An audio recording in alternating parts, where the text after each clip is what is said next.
My name is Garth Sharif, and welcome to Designing and Delivering Engaging Presentations. So, I'd like to tell you a bit of my background.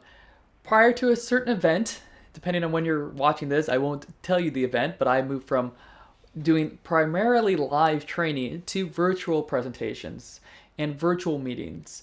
And that transition was hard, like it was for many of us, in terms of just learning technologies and things you need to do to stay present and engage with the technology or in front of a camera instead of in front of people in a live room. What I've learned from that, though, in this experience is that I really enjoy the virtual presentation, virtual meeting format, but it does take work. It's not just simply that you're taking something that was a live meeting or a live presentation and just porting it to the virtual side. There's a lot of work that is involved, and I actually think of it more like a film, like you're a film director, you're thinking about the choreography of how it all fits together. And I like this mode because of the way in which we can get more participation from participants or from individuals inside the meeting using other tools. And I also like it because there's more control. Now, this might be different from others who might be watching this who do prefer live meetings where you're in the physical place with people, where you're in a training room or a boardroom or whatever it might be, and you're there and you can see the nonverbals and just have the energy of people in the room.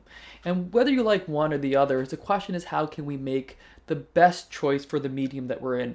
And in this program, we're talking about virtual presentations, whether it be Zoom or Teams or Google Meet or whatever you're using to have your presentation. And the things can go wrong, we'll talk about that as well, but this is the mode that we'll talk about, virtual presentations. And when we talk about this program, there's going to be a lot of tips and tools that will give you to help your virtual presentations as well as your virtual meetings as well. We'll say meetings and presentations interchangeably. We like to leave you with specific, measurable, attainable, relevant, and time-bound goals at the end of the program so you can do something to improve your virtual presentation, both on design and delivery. Now, I do want to emphasize design. A lot of times when we talk about presentations, whether they be virtual or live, we talk about the delivery, like your voice or movement or eye contact with the camera, and those are important. But right now, you might be wondering why you're seeing a picture of Nicolas Cage on the screen. There is a picture right now, that's not a mistake, of Nicolas Cage, or Nick Cage, if you know him personally.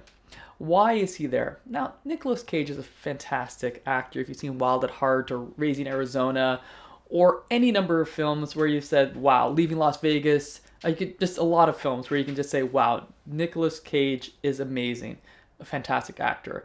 And then there's another thousand sets of movies with Nicolas Cage where you're wondering, he's still amazing, but the film itself is not working at the same level he is. And so you might be wondering, what's the point of this? Well, to me, design is really important.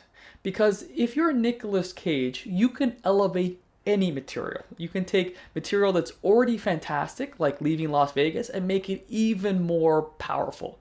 But he can take material, a story, whatever it might be, that is not so great and elevate it, but he has to do a lot of heavy lifting, a lot of energetic acting to lift up really challenging or poorly written material.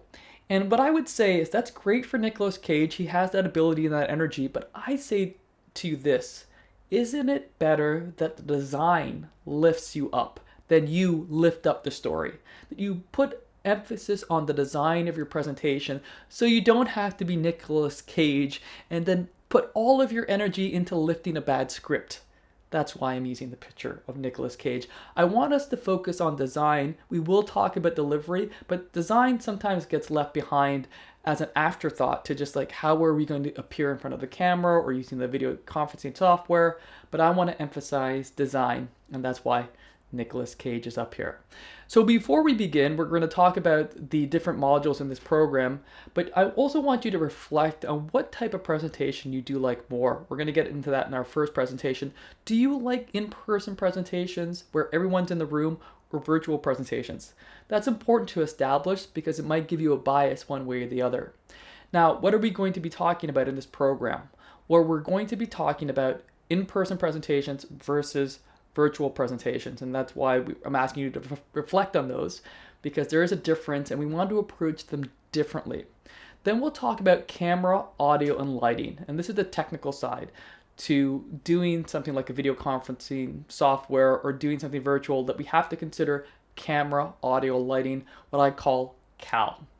Then we'll talk about instructional design, and this is where the design part can lift up the material so you don't have to Nicolas Cage it, and something that's really important. We're also going to have an interviewer with an interviewer. I will be the interviewer for an interview with Frank Torchia, who is an e-learning designer who can help us understand what it means to e-learn a presentation, whether it be a live webinar, a live meeting, virtual meeting, or something that you record later on.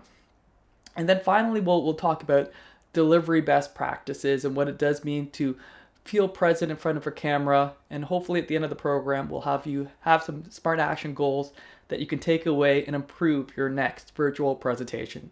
Let's move into the first module, virtual presentations versus in-person presentations.